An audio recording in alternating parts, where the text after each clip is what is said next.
नमस्कार, मी भीमराव कडाळे पाटील, BKP मराठीमध्ये आपलं सर्वांचं स्वागत. आज नवीन दिवस, नवीन विषय, नवीन दिवसाची नवीन अशी चर्चा. आज चर्चा घेऊन आलोय म्हणजे बघा, 28 तारखेला अजित पवारांच्या विमानाचा अपघात झाला. या विमानाच्या अपघातामध्ये 5 लोकांचा दुर्दैवी अंत झाला. आता हा अपघात कसा घडला, काय घडला, त्याचबरोबर अजित पवारांचा अपघात घडण्याच्या अगोदर नेमकं काय काय घडलं होतं, म्हणजे अजित पवारांनी महानगरपालिका निवडणुकीमध्ये सडकून अशी टीका भारतीय जनता पक्षावर केली होती. त्यातच अजित पवारांनी असं सांगितलं होतं की भारतीय जनता पक्षाच्या घोटाळ्याच्या फायली देखील माझ्याकडे आहेत आणि त्यानंतर 4-5 दिवसांनीच अजित पवारांच्या विमानाचा अपघात होतो. याचा अर्थ स्पष्ट असा होतो की अजित पवार यांचा अपघात हा घडवला गेला, असंच काहीसं चित्र सध्याचं तरी दिसतंय. तर याच विषयाची आज चर्चा घेऊन आलोय. तर चला, सर्वप्रथम आपण जर चॅनल सबस्क्राईब केला नसेल तर चॅनल सबस्क्राईब करावा ही सर्वांना विनंती, आणि चला चर्चेला सुरुवात करूया. महाराष्ट्र राज्यामध्ये पहिल्यांदा एवढा मोठा विमान अपघात झाला आणि त्या विमान अपघातामध्ये 5 जणांचा मृत्यू झाला. म्हणजे राजकीय नेत्याचा आजपर्यंत महाराष्ट्रात अपघात झाला नव्हता मोठा. तसा अनेक वेळा इतर ठिकाणी सुद्धा अपघात झाला, म्हणजे जसं गुजरातचे मुख्यमंत्री विजय रुपानी यांचा अपघातामध्ये दुर्दैवी अंत झाला होता. त्याचबरोबर आंध्र प्रदेशचे मुख्यमंत्री त्यांचा देखील त्यामध्ये मृत्यू झाला होता. आंध्र प्रदेशचे जे मुख्यमंत्री होते YSR रेड्डी, त्याचबरोबर बिपिन रावत म्हणून जे आपले सैन्य दलाचे प्रमुख होते त्यांचा सुद्धा अपघात झाला होता. माधवराज शिंदे असतील, त्यांचा सुद्धा अपघात झाला होता. त्याचबरोबर संजय गांधी, असा राजकीय नेत्यांचा जो अपघात झाला आणि त्याच्यामध्ये मृत्यू झाला होता. त्याचबरोबर आता जो अजित पवार यांचा अपघात जो झालेला आहे, हा अपघात कशामुळे झाला, का झाला, त्याची कारणं सुद्धा आपण पाहिली पाहिजेत. महानगरपालिकेच्या ज्या निवडणुका लागल्या होत्या, या निवडणुकांमध्ये अजित पवार यांनी भारतीय जनता पक्षावरती सडकून अशी टीका केलेली होती. त्यातच अजित पवार यांच्या समवेत जी 5 लोक, इतर 4 लोकांची जी नावं येतात, म्हणजे त्यामध्ये अजित पवार यांचे बॉडीगार्ड पोलीस खात्यातले जे विदीप जाधव म्हणून आहेत, त्याचबरोबर या विमानाचे कॅप्टन सुमित कुमार कपूर मुख्य पायलट आहेत ते, त्याचबरोबर सहपायलट संभावी पाठक आणि पायलट अटेंडंट पिंकी माळे, अशी 4 लोक आहेत अजित पवार यांच्या सोबत ज्यांचा मृत्यू झालेला आहे. परंतु याच्यामध्ये प्रश्न सुद्धा उपस्थित होत आहेत की सुरुवातीच्या काळामध्ये सांगितलं गेलं होतं की 6 लोकांचा मृत्यू झालेला आहे आणि पुन्हा सांगितलं जातं की 5 लोकांचा मृत्यू झालेला आहे. आता हे जरी सगळं असलं तरी बघा, अजित पवार हे 27 तारखेलाच संध्याकाळी बाय कारनं, म्हणजे गाडीनं ते गाड्याच्या ताफ्यासहित पुण्याला निघालेले होते. मग ते संध्याकाळी 8 वाजता पुण्याला निघणार होते आणि पुण्यातून ते बारामतीला सकाळी सकाळी येणार होते.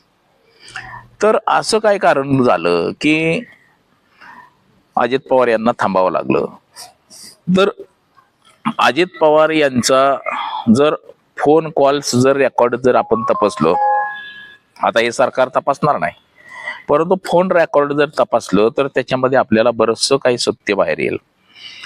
अजित पवार यांना भेटण्यासाठी विदर्भातले काही शेतकरी येणार होते. म्हणजे धान घोटाळा, आपण याच्या अगोदर मागले एक 20-25 दिवसापूर्वी नगरपालिका नगरपंचायतीच्या निवडणुकीच्या दरम्यान धान घोटाळ्याचे आपण आरोप ऐकले असतील की जे धान खरेदी केलं जातं केंद्र सरकारकडनं, जसं की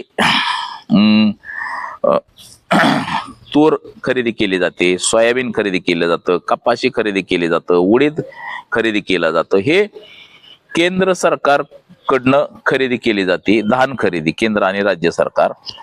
तर या खरेदी घोटाळा, म्हणजे धान खरेदीचा जो आहे हा 1000 कोटीचा घोटाळा झाला, असं काहीशी चर्चा सुरू झाली होती की म्हणजे 1000 कोटींचा धान खरेदी घोटाळा झालेला आहे आणि त्याची चौकशी विरोधकांनी मागणी केली होती. तर या घोटाळ्याबाबतची फाईल ही अजित पवारांकडे येणार होती. समजा आली जरी असेल, परंतु काही लोक अजित पवारांना संध्याकाळी भेटायला येणार होते आणि त्याच्यामुळे त्यांनी तो 27 तारखेचा मुंबईतला मुक्काम वाढवला आणि ते रातोरात भेटून अजित पवारांना परत गेले. म्हणजे अजित पवार संध्याकाळी 8 वाजता निघणार होते, परंतु अचानक त्यांचं ठरलं की रात्रीची लोक येणार आहेत, आपण जर बारामतीला गेलो तर निवडणूक प्रचारामध्ये असो आणि तिकडं कालवा नको, म्हणून त्या काही शेतकऱ्यांना मुंबईला बोलवून घेण्यात आलं. असं काही बघा, आपल्याला टीव्हीवरती सुद्धा काही शेतकऱ्यांनी सांगितलेलं की बाबा धान खरेदीमध्ये घोटाळा झालेला आहे आणि त्याबाबत आम्ही अजित पवारांना भेटणार होतो, संध्याकाळी भेटणार होतो असं सांगितलं गेलं. म्हणजे ही लोक संध्याकाळी अजित पवारांना भेटली, त्या धान घोटाळ्याची फाईल अजित पवारांकडं दिली गेली असेल आणि दुसऱ्या दिवशी अजित पवारांचा दौरा हा म्हणजे विमानानं जायचं असं ठरलं 8 वाजता. म्हणजे की 28 तारखेला सभ्यांचे आयोजन करण्यात आलेलं होतं. म्हणजे 28 तारखेला बारामती तालुक्यामध्ये 4 सभा होत्या. तसंच इंदापूर तालुक्याच्या जंक्शन, भवानीनगर, संसर या परिसरामध्ये अजित पवारांची सभा आयोजित केलेली होती. तर या सभेसाठी सकाळी 8 वाजता अजित पवार 28 तारखेला जाणार होते, निघणार होते. तर 28 तारखेला अजित पवार जाणार होते, परंतु 27 तारखेलाच अजित पवारांना धान खरेदी घोटाळ्यातले काही लोक अजित पवारांना भेटायला आले आणि ते भेटले. म्हणजे त्याची माहिती घेऊन येणारे जे शेतकरी होते ते अजित पवारांना भेटले गेले अशी माहिती आहे. आणि हे भेटल्यानंतर दुसऱ्या दिवशी अजित पवार हे विमानानं बारामतीला आले. म्हणजे गाडीनं जाणं त्यांनी रद्द केलं, बाईक कारनं जे जायचं होतं ते रद्द केलं आणि त्यांनी विमानानं प्रवास पसंत केला की आपण लवकरात लवकर पोहोचू. बघा, त्याच्यामध्ये त्रुटी सुद्धा अशा आहेत की सकाळी 8 वाजता अजित पवार निघाले म्हणून सांगितलं गेलं 8:20 आणि ते बारामतीमध्ये विमान त्यांचं पडलं 8:45 पडलं. म्हणजे 25 ते 30 मिनिटांमध्ये ते विमान बारामतीमध्ये पोहोचलं.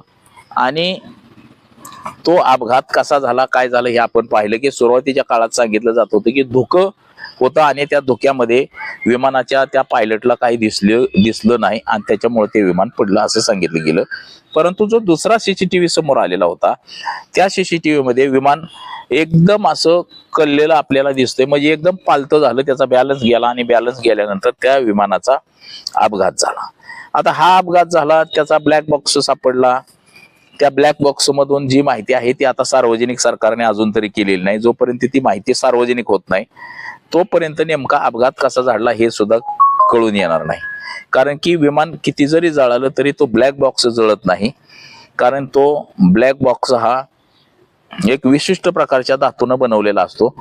त्याच्यामुळे त्या ब्लॅक बॉक्सला काहीच होत नाही. त्याच्यामध्ये जे रेकॉर्ड झालेलं असतं ते जसंच्या तसं राहतं.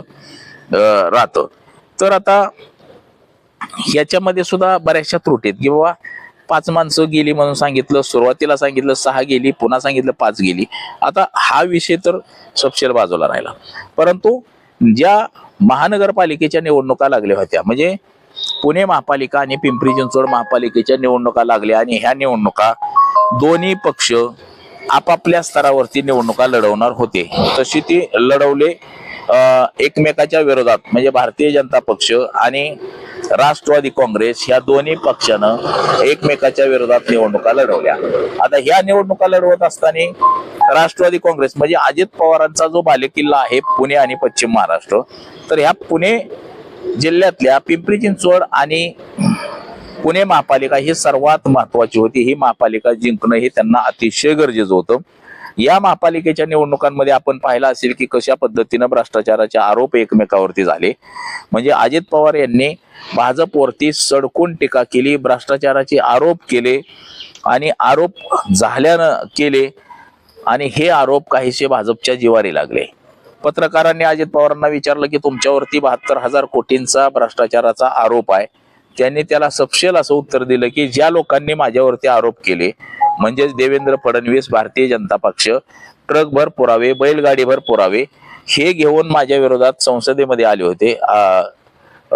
होते. तर माझ्या विरोधात एवढे पुरावे असताना मी आज त्याच लोकांच्या सोबत सत्तेमध्ये आहे ना. असं सुद्धा अजित पवारांनी पत्रकारांच्या प्रश्नाला उत्तर दिलं होतं. त्याचबरोबर पिंपरी चिंचवडमध्ये जो कुत्र्यांच्या नसबंदीचा घोटाळा, तसंच पिंपरी चिंचवड महापालिकेच्या 8,000 कोटींच्या ठेवी, त्या सगळ्याच्या सगळ्या ठेवी ह्या भारतीय जनता पक्षानं मोडल्या.